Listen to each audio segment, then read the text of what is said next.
Hi again. Glad you're ready for today's video. Last time we heard the Bible lesson of how Jesus teaches us to pray. We might think about folding our hands this way or that way. I'm going to just show you a little way to draw. We're gonna talk about each finger and who we can be praying about when we do our prayers. So I'm going to put my hand on a page with my thumb tipped up, and I kind of started this. So have mom just keep your fingers tight together. You can try and trace on your own, I think, too. So you can go around all your fingers and thumb and hook it up together at the bottom. And then you need to draw a little line in for your thumb and bring these lines down to about the top of the thumb to show each of your five fingers. I'll do my best job there. And we'll put a cross at the top to remember that you're praying to God. So I'm going to set this up here behind me while I show you some pictures in a book that help us remember. Our thumb is closest to our heart here when we're praying. So we think about the thumb reminding us to remember the people that are closest to us, like our parents and grandparents, our rest of our family, our cousins and everybody in our family. And so that's for our first, for the thumb. Then the first pointer finger, who helps us learn things by pointing to things and maybe pointing things out in the Bible.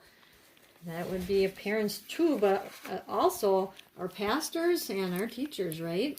So when we think about our prayers when we're praying, let's think when we get to the next finger, we'll pray for those people. Also to thank them for all these people.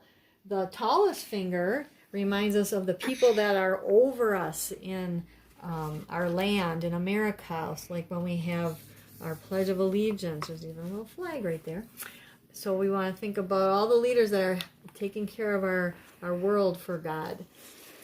All right, the next finger is actually the weakest finger. So we think about people that are sick or maybe sad and hurt somehow. So, or maybe older people. So we want to be praying about them. And the next finger, or the last little finger, it can remind us of ourselves. So we know that we want to ask God about ourselves, but by praying for the other people, we're starting to think more about other people first, like God asked us to do that. All right, so that's a good project to remember about praying. And I have a different book here now I want us to read today for our letter, one of our letters this week. We have N.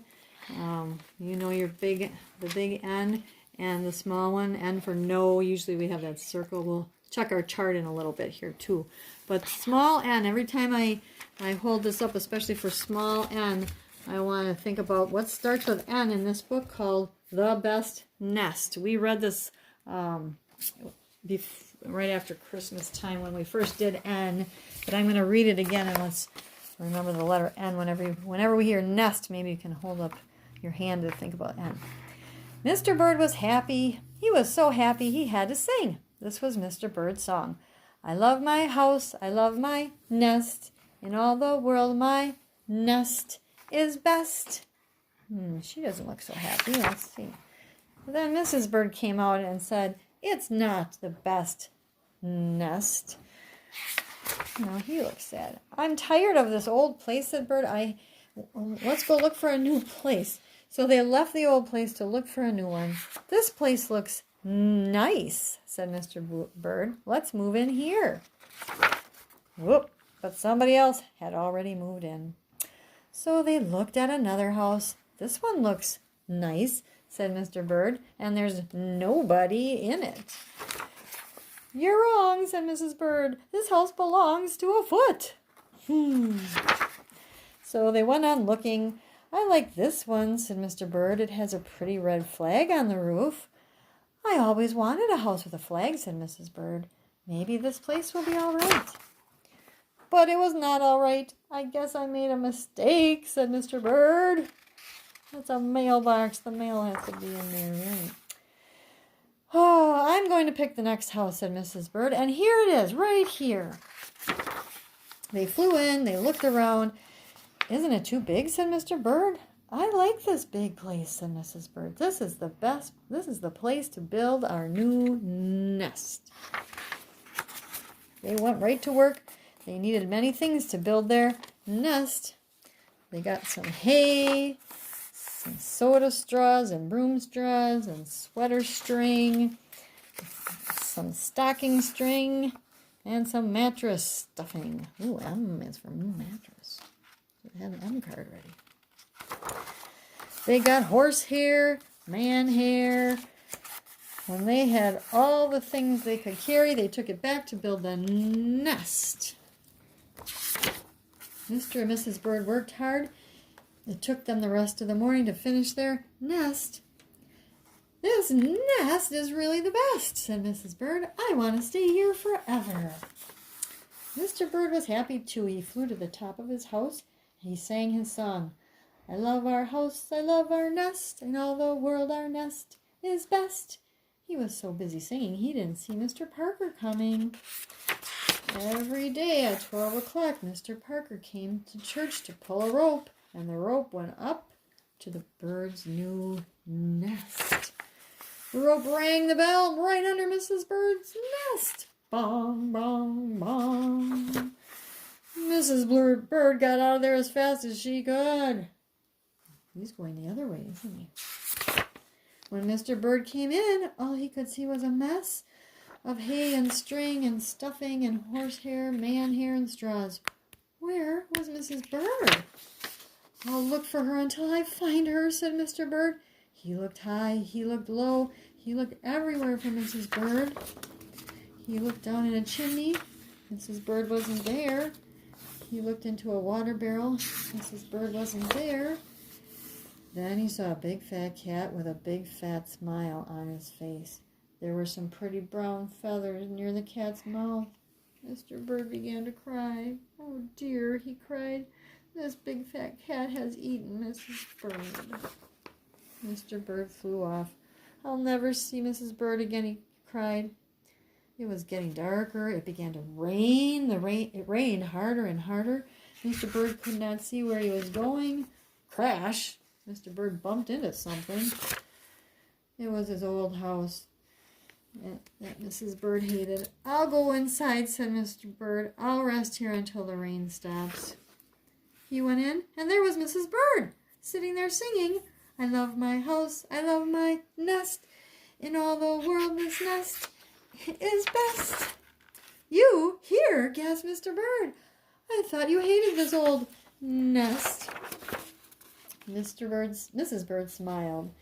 Well, there's no nest like an old nest for a brand new bird.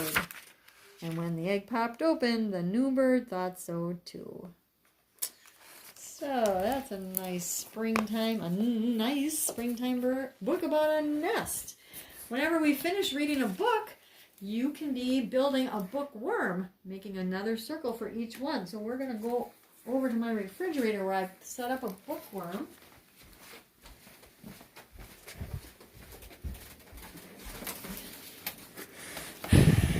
And here you can see I've got a pattern of circles, don't I? So if we had the 4 different colors and we start over again with blue, then red, then yellow, purple, then yellow, what comes next to start again would be blue, right? And then you could keep on going.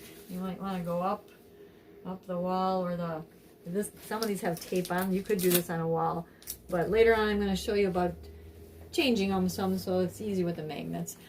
Okay, so that's how to make the bookworm. Where do we get those circles from? I sent your mom an email or resent it some.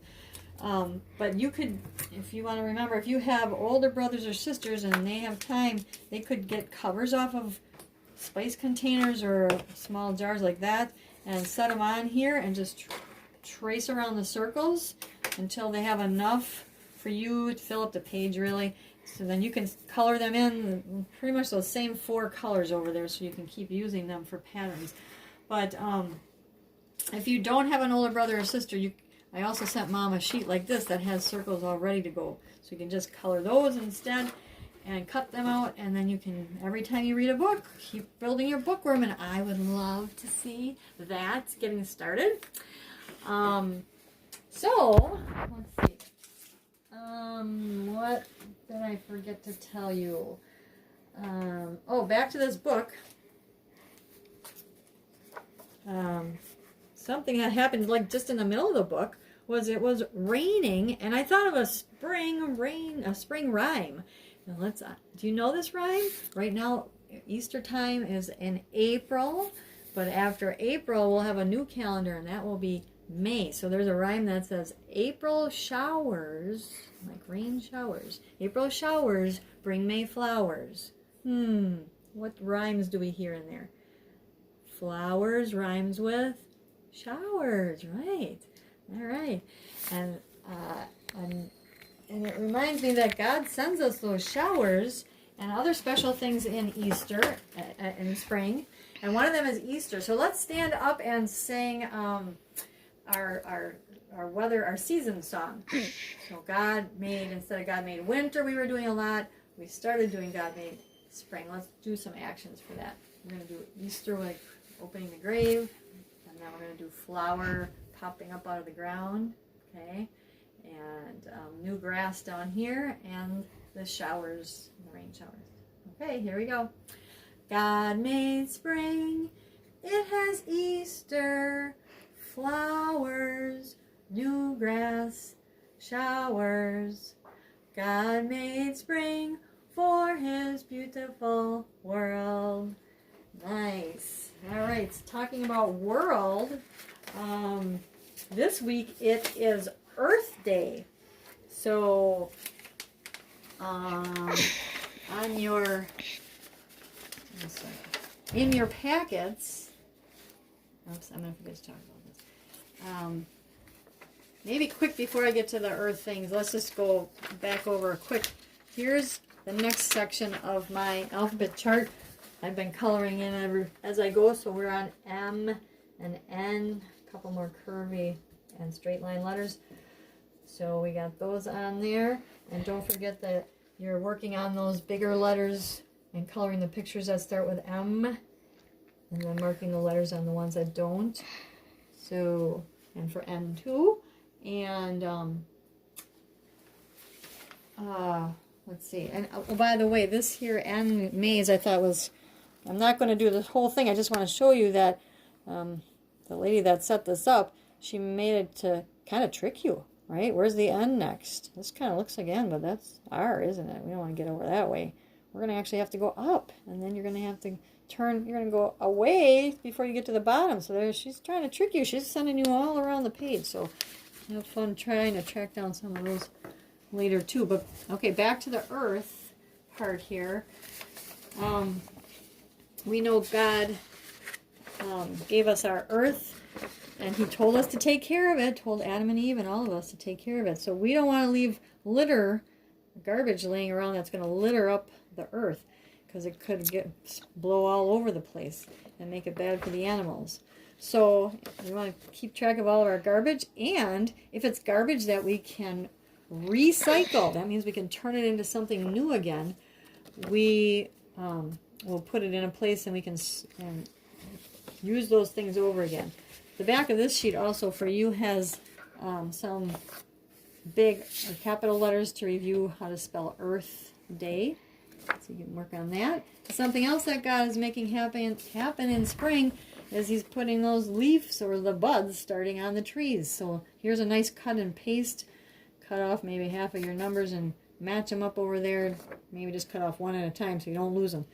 And glue them on careful. When you get done, you could take your watercolors and paint up the leaves green and the tree brown. How God's getting it to grow outside for Earth Day. Okay, one more thing then, back to the praying hand we had at the beginning. Maybe because it is Earth Day this week, you can add a circle on here and maybe just draw some land parts, and you'll be coloring this all blue water in the middle, and then you can be coloring all this green down in there. So you can keep going. All right, so there's a lot of fun ideas for you to do. One more reminder, when you finish coloring in your whole Bible picture, please take a picture. I want to see your nice smiling face, and have your mom send that to me. All right? We'll see you next time. Bye, and God bless you. God bless you.